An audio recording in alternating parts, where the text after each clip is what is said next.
হুজুর ওই যে গেল বলাটা মনে হয় ওই উত্তর পাড়ায় খেলা করতে গেছে না। এই পোলাটা নিয়ে আর পারি না।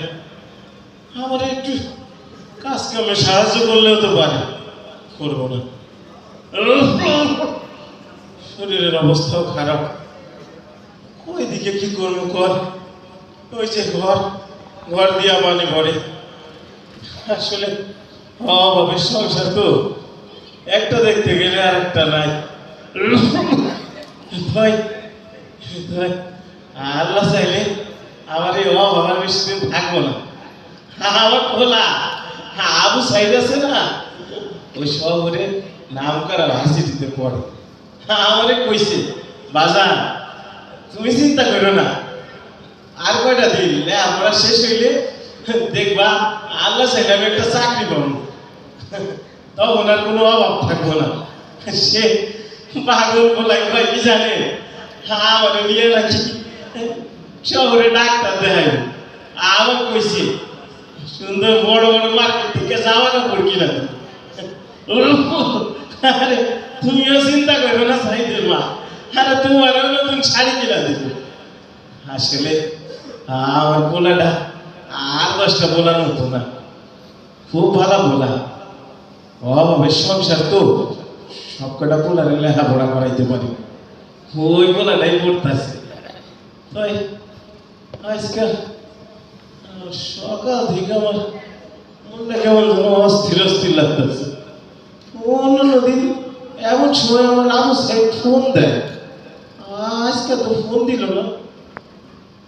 আসলে গোয়ান্দে গেছিলাম, আসার সময় শুনলাম ওইখানে নাকি শহরে নাকি কি সব গন্ডগোল, পুলিশ আর ছাত্র লাগে শুরু হয়েছে। আমি অত কিছু বুঝি না, আমার পোলাটা সুস্থ থাকলেই হয়। আরে গাড়ি না, হ ট্রাকটা তো আমার ঘরের দিকে আইতেছে। তাইলে কি আর পোলা গাড়িতে ঘুরে আইতেছে। ছোটকালে মাস্টার সাহেব পড়াইছে, কিন্তু লেখাপড়া করেছে, গাড়ি ঘোড়া চড়েছে। আর আবু সাহেব কি তাইলে গাড়ি ঘুরে আইতেছে। আচ্ছা, আর পোলা কি চাকরি পাইলো? ও যদি আইসে আমার চাকরির খবরটা দেয়, আমি কি করবো? আমার তো হাত পা ঠান্ডা হয়ে আইতেছে। এত মানুষ কেন? ট্রেনটা তো এই দিকে আইতেছে। আচ্ছা, আপনারা কারা?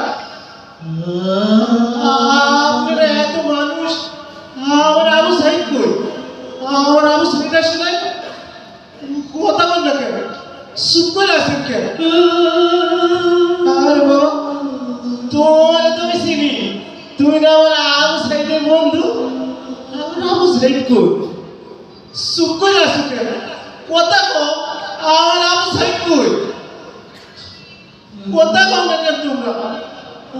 ওইটা ওইটা কিসের বাক্স?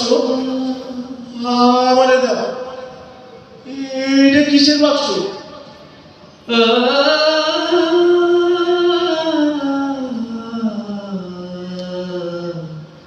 তোমরা চুপ করে আছো কেন? ও বাবা কথা কও, এইটা কিসের বাক্স? এই বাক্সের মধ্যে তোমরা কি আনছো? আর আমার লাগতেছে কেন? আচ্ছা আমি দেখতেছি, আমি দেখতেছি।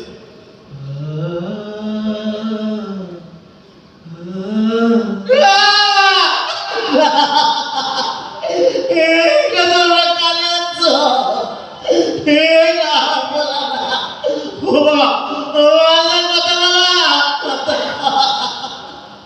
বাবা, বাবা চাই কথা বাবা। আর বলা তো কোনো দিন কোনো ক্ষতি করে না, তাইলে কি আর আমার বলার?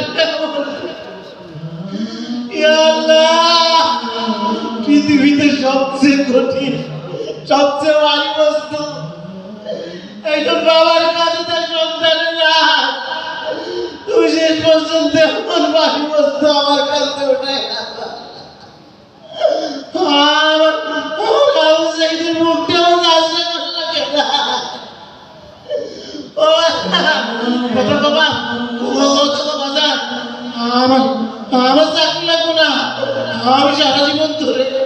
সারা জীবন ধরে কাম লাগাইবে না বাবা কথা কো আর বলা গেল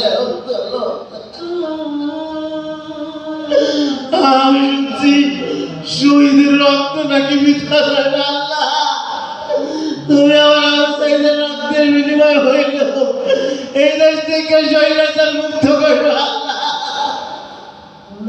শহীদাচার মুক্ত আর যেন করো ও বাবা আমার বুক খালি না